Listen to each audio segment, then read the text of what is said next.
Hey guys, what's up? It's Doug here. I'm sitting in the car waiting on my Staunch pre-workout to kick in, and I just wanted to do a quick video talking about why I decided not to compete in 2019. First of all, we had some really good news back in November. We're having another baby. We have one girl, and we're having another baby girl this year. The due date is August 8th. I'd always, after I competed in 2017, I said I was going to compete again in 2019 in the fall. Well, with the news of the baby, I was like, obviously that trumps everything. I was going to compete in early summer, spring. I was like, that should still be doable. But the way 2018 went, it was really... So I did an evaluation on myself where I would have been 8 weeks out. And I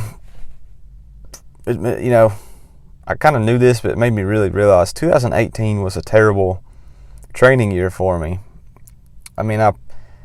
For me, terrible. I progressed. I had good sessions, but I just wasn't able to get the kind of momentum that says, okay, yeah, I'm ready to compete.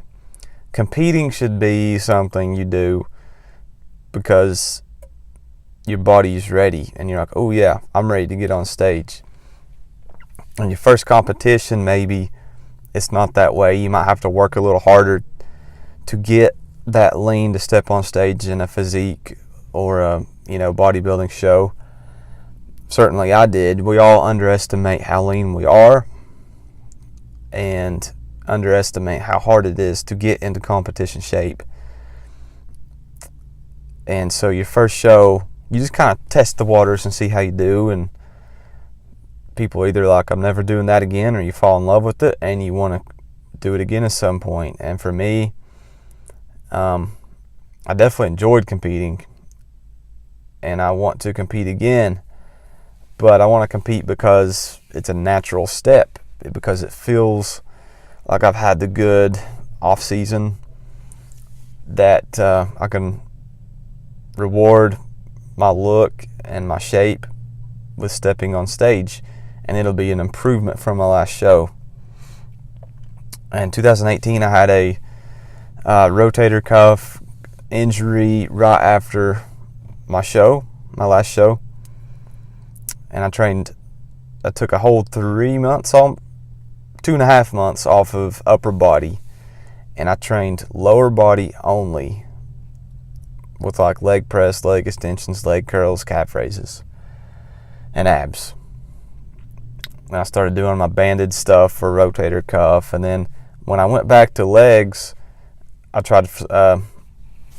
did some front squats in a mesocycle in a training block. And I went up a little too aggressively because I was anxious to get back, and I hurt my back. So right there, like the first 4 or 5 months of my off season in 2018 was just kind of trashed. It was just me trying to come back. And then once I came back, I had a good 4 or 5 months of training, and then I don't know, I guess you could say some life stresses hit. Nothing crazy, just things that happen and you go through in life, and a lot of them are good things, but they still require effort and attention.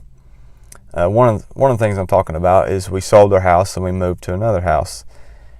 I love our new house. It's a great thing to do, but still pulling that off and packing and going through all the stuff you do moving, it was stresses, and that gave less attention. Naturally, you gave less attention to being as detailed and as basically I just started eating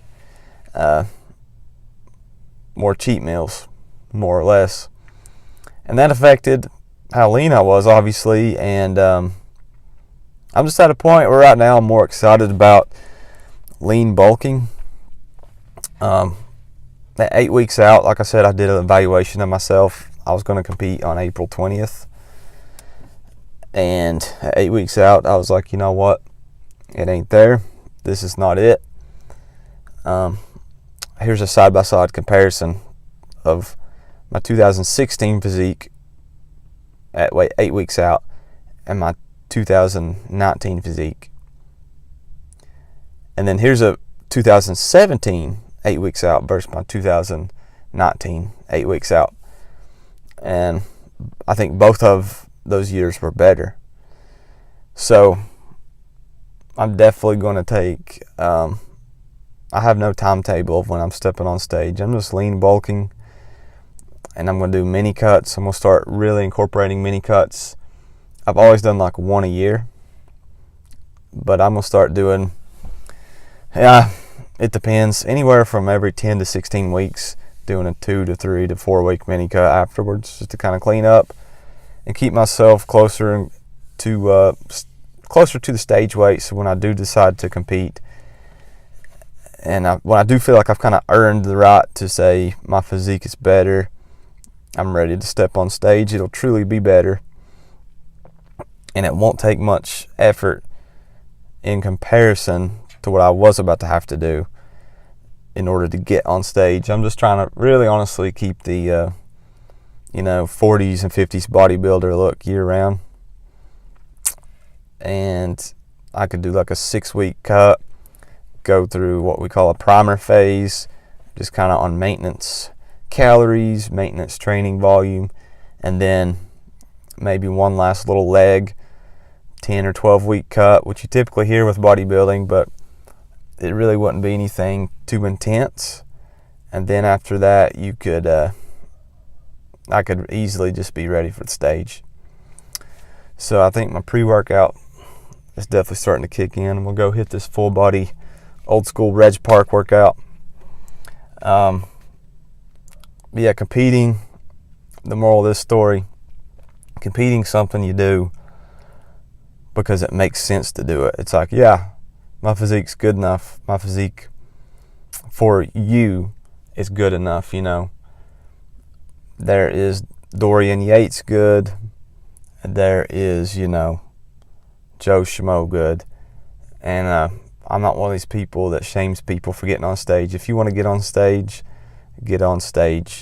the first time. But then after the first time, don't get on stage just because, I'll get on every year. Like, you're wasting a lot of good gaining phases competing every year. Compete when your body lets you know that you've made improvements and you're ready. Unfortunately, I hadn't made the improvements I wanted to make this year, but they'll come, and I'm very excited about making them, and making them within the realms of being a good person, a balanced person, and keeping your priorities straight. God first, then family, then work, and then honestly, then other things, and then the gym. So that's how it works for me. So peace out. Talk to you later.